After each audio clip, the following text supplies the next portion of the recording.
Happy birthday to you. Alifa ইধর আ। আজ এই বাচ্চা মেয়েটার জন্মদিন, তাই সকাল থেকে সে কত খুশি। আর সকালবেলাতেই আমাকে নেচে নেচে বলছে, দিদি আজ মেয়েরা বার্থডে হে, তুম ডিউটি মতই যাও। কী যে মিষ্টি লাগলো কি বলবো। চলো ওরা দুজনে মনের মতো করে খুলে ওখানে গল্প করুক, আর এদিকে আমি যাই আমার কাজ করার জন্য। কিন্তু তার পেছন পেছন দেখলাম এই যে ইনি এসে, মুখটা দেখো একদম যেন রামগরুরের ছানা, হাসতে একদম জানে না। যাই হোক ছাড়ো, তার পিছন থেকে আমার লাভ নেই। আমি আমার কাজ শুরু করি। আজকে জানো তো কী সব খেতে ইচ্ছে করছিল, মানে না ডিম না মাছ না মাংস, কিচ্ছু ভালো লাগছিল না। তার জন্য ভাবলাম কিছু যদি অন্যরকম করা যায়। তাই কিছু সবজি আমি আগে কেটে রেখেছিলাম, তো সেই সবজিগুলো নিয়ে আজকে একটা ছোট্ট ভাজি তৈরি করে নিয়েছিলাম। আর তারপরে এখানে দেখতে পাচ্ছ ফুলকপি। এই ফুলকপিগুলোকে আমি কিন্তু সেদ্ধ বসিয়েছিলাম, সেদ্ধ বসিয়ে তারপর সেটাকে ভালো করে গ্লাস দিয়ে ভালো করে থেতে নিয়েছিলাম। আর থেতে নেওয়ার পর ওর মধ্যে একটু নুন, হলুদ, একটু মশলা, আরও যে জিরে গুঁড়ো, ধনে গুঁড়ো, আর হচ্ছে একটুখানি বেসন, এই সব কিছু আমি ওর মধ্যে মিক্সড করে দিলাম। তারপরে এটাকে ভালো করে মিক্সড করলাম, এবং মিক্সড করার পর এরকম ছোট্ট ছোট্ট চপের মতন, যেমন কাটলেট টাইপের হয়, তো সেরকম টাইপের শেপ নিয়ে আমি এখানে সব এক এক করে সাজিয়ে রাখলাম। চলো আবার কি, এরপরে এগুলোকে আর কিচ্ছু না, একটুখানি তেলে দেবো। তবে আমি অনেকটা কম তেল দিয়েছি, তোমরা হয়তো দেখে বলতে পারো কিপটে। না না, কিপটে না, আমি অনেক তেল কম খাই বলে।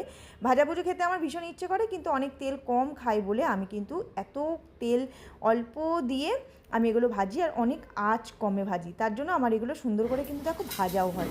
আর তারপরে আবার কি, চলো এখানে ওগুলো ভাজা হয়ে গেছে, আর ভেজে নেওয়ার পর আমি এখানটাতে একটু ফোড়ন দিলাম, আর ফোড়ন দিয়ে তারপর কিছু আলু কেটে রেখেছিলাম, আলু আর টমেটো এই সব কিছু একসাথে কষতে শুরু করলাম।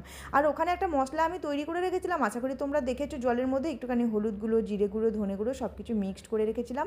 এই মশলাটা তারপর এই আলুগুলোতে আমি দিয়ে দিলাম। আর একটুখানি গ্রেভি তৈরি করার জন্য যে আলুগুলো আছে, সেই আলুগুলোকেও পারলে একটু ম্যাশ করে ওর মধ্যেই মিশিয়ে দিও, তাহলে দেখবে একটু গ্রেভিটা সুন্দর হবে। আর তারপর আবার কি, ভালো করে কষে তারপরে এই যে বড়াগুলো যে তৈরি করেছিলাম সেগুলোর মধ্যে মিক্সড করে দিলাম। আর তারপর মোটামুটি 10 থেকে 15 মিনিট পর তরকারিটা নামিয়ে দিলাম। আর এটার নাম হচ্ছে ফুলকপির কোপ্তা। এই রান্নাটা খেতে আমার কিন্তু ভীষণ ভালো লাগে, আর রান্নাটা খেতে কিন্তু বেশ অনেকটা স্বাদও হয়েছিল। তারপর আবার কি, চলো ভালো করে স্নান টান করে এবারে একটু খেয়ে নিই। বাড়িতে ছিল একটু দুধ, মুড়ি আর কলা, ভাবলাম যে একটু এটাই খেয়ে নিই, অনেকটা পেটটা ভর্তি থাকবে, কারণ ডিউটি যেতে হবে। ডিউটি গিয়ে তো আমরা অতটা খাওয়া সবসময় সময় পাই না, আর আমাদের গ্যারেন্টিও থাকে না যে কখন খাবো আর কখন খাবো না। তাই তাড়াতাড়ি করে একটুখানি খেয়ে নিলাম, আর তারপরে এদিকে টিফিন প্যাক করে নিলাম।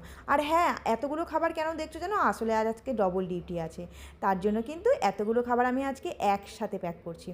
তবে তোমরা একটু ঠাকুরের কাছে প্রার্থনা করো গো, ডবল ডিউটি যেন খুব বেশি ভালো হয়।